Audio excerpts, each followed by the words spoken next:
Hi, it's Paul from Paul's Fishing Systems here. In late February, Chris Mankin and I went up to Uretiti Beach and spent the day drone fishing. One of the great things about the Zero drone is they're so easy to put together and calibrate. The battery slides easily into place and there's a little lock on the back. You have to click the lock on to secure the battery. To calibrate, you first switch on the remote control pack and the switch is on the bottom. Just push it over to the side. You'll see the green bar is exposed. Then you can turn the drone on, press the triangle button, see the lights come on.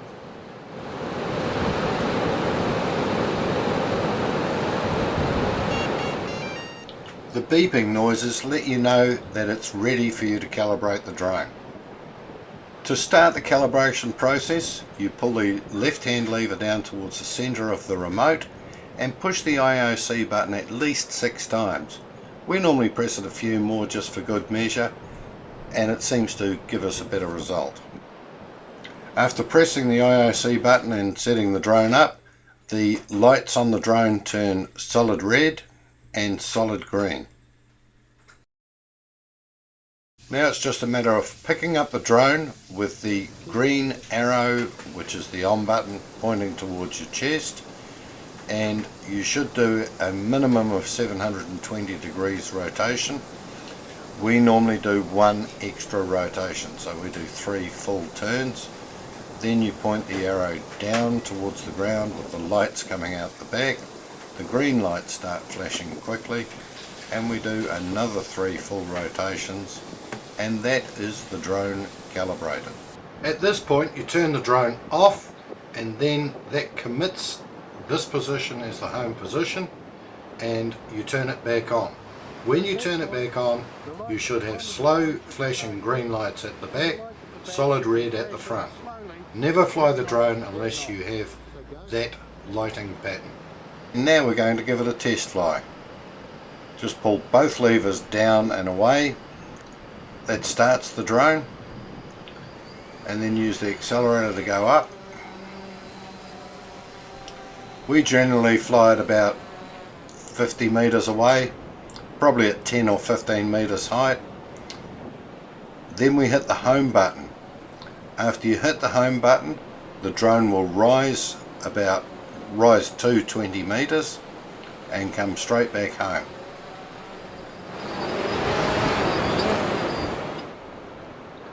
Now that the drone's all ready to go, we can start baiting up and preparing ready for our first set. We're using fresh squid today, and we're using a variety of size 4, 5 and 6 target snapper hooks. And we've got a rod and reel spooled with 50-pound Spectra, and that's just to make sure that we've got a light, well-balanced rig. Here we see Chris clipping on the hook section. You put the big clip onto the end of the rod line, spread the line out. These are custom built hook sections.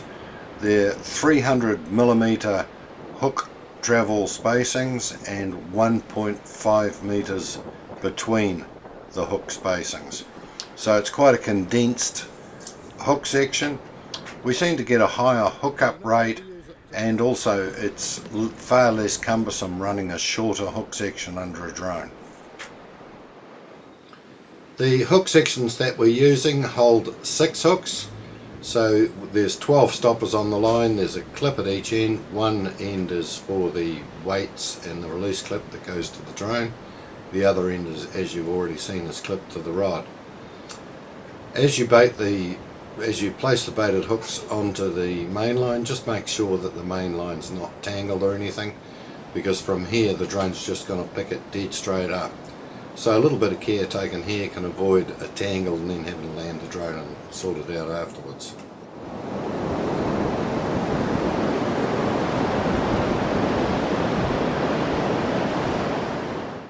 So we're all baited up, just a matter of checking that the rod is ready to go, bail arm up, line feeding freely so that as it lifts up it can't catch on anything on the rod holder, and check the rod tip for twists. The last thing you need to do is to clip the spare loop on the weight wire to the drone into the Newton clip, and you're away. We always try and keep the drone under tight control while we're lifting it up. We're heading slowly up and slowly out. The optimum height for maximum distance offshore is somewhere between 40 and 50 meters.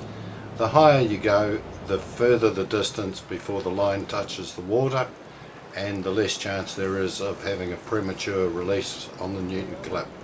After the clip is released, you just press the home button, and before you know it, the drone is coming back and landing. Look at that, straight away. Wow, we've just landed the drone,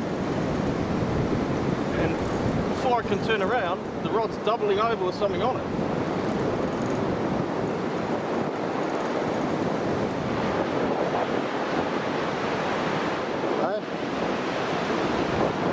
Yeah, that's well legal. Yeah. You've got your ruler there? Up there. Yeah, we'll check it. Set 2? Yeah, way you go. You'll notice that as Chris takes off, he aligns the red lights to the area where he wants to cast the line to. That's because the red lights are at the front of the drone, and once the red lights are at the front, all he has to do is press the forward button and the drone will rocket out to exactly where he wants to drop the line. When casting, you always have the drone on full speed setting, so it's on setting 3, and you always have the throttle fully engaged forward, so you're going as fast as you possibly can. The faster you're travelling, the more efficient the release, the greater the distance you can cast offshore. 20, 340, 360.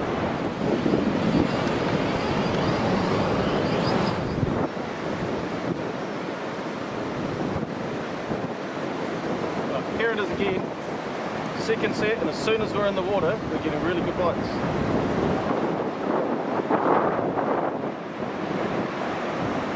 It's tempting to grab hold of it, but with the drone running 6 hooks,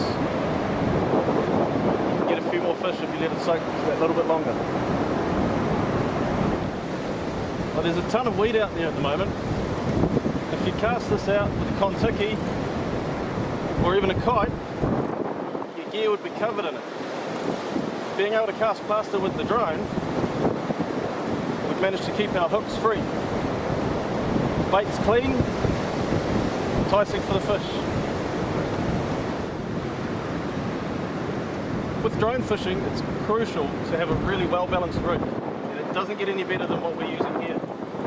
This is a Penn Spinfisher 950. We have it spooled with 700 metres of 50-pound braid, allowing us to make casts up to 500 metres. At Paul's Fishing Systems, we get our breakout sinkers specially made for the drones. We use 2 3-ounce sinkers, and we've got heavy duty wires in them. So that gives you 8 bits of wire holding you in the sand, and it's that holding ability that gives you the ability to catch multiple fish per set. As usual, biggest fish of the set on our floating beads, beautifully hooked in the corner of the mouth with our target snapper hooks. 1 5-minute set, enough to feed a family. All ready to go for set 3? Yep, let her go.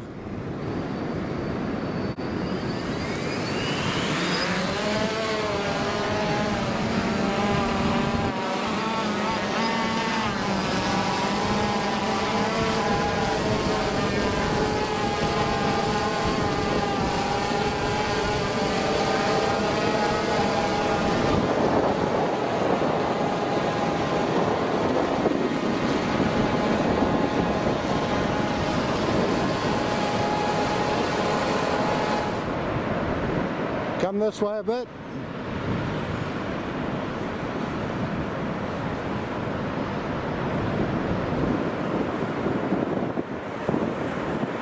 Go. 160.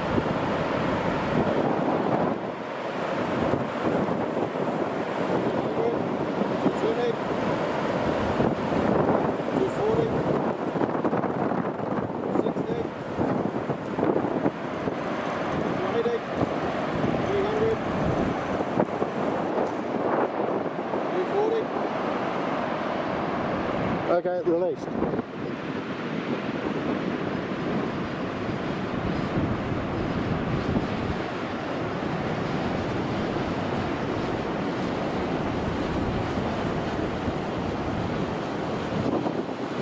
Now you can actually power it down if you want while it's still going home.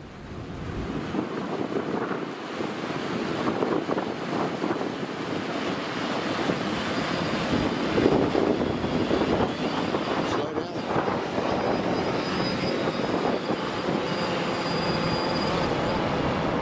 5 minutes and it hasn't stopped tapping away, so we're going to wind it in, see what we've got. I'm getting a little bit of a pull coming on, so I think hopefully we might have at least 3 fish on here. Here we go. Oh, there's definitely a bit of weight.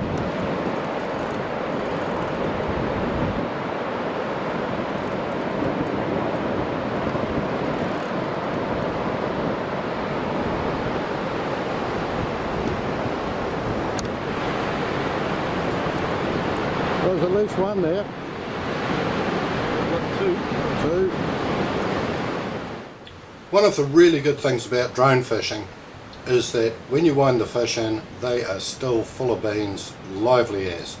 So if you catch any smallish ones, easy to release, they swim straight away.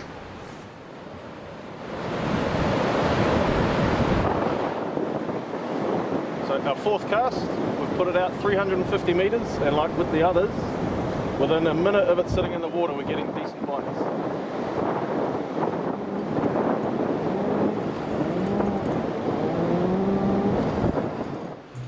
With dusk approaching, Chris and I were really surprised that we didn't get a keeper off this set. However, we had left the line a bit slack for too long before we wound up the tension, and that could explain it. Anyway, with dusk approaching, we're going to squeeze in one more shot, and it was worth it.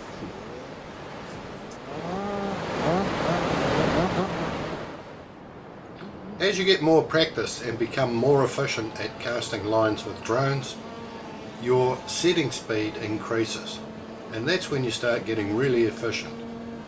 We managed 3 sets per battery on this day. We could have squeezed a 4th. This time round I'm doing the whole set by myself, and I've got Chris driving the camera, and as you can see, as soon as I've released the line, I'm winding up that tension on the line to bed those 2 breakout sinkers firmly in. Bedding the sinkers in is the key to catching multiple fish. You can probably wind to about 3/4 of a kilo, no problem.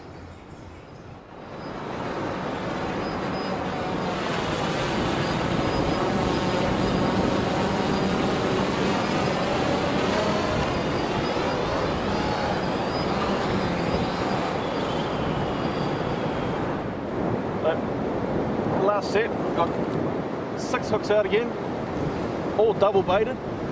We've had great strike rates today. We've got the sun setting, beautiful sky, and I'm thinking I've got something pretty decent here. You'll find sometimes with drone fishing, fish don't really start fighting until you're in a bit closer. I started winding this with a lot of weight and a lot of nodding on the rod. Slows down as you get closer and closer to shore. They start up again. 3, is it?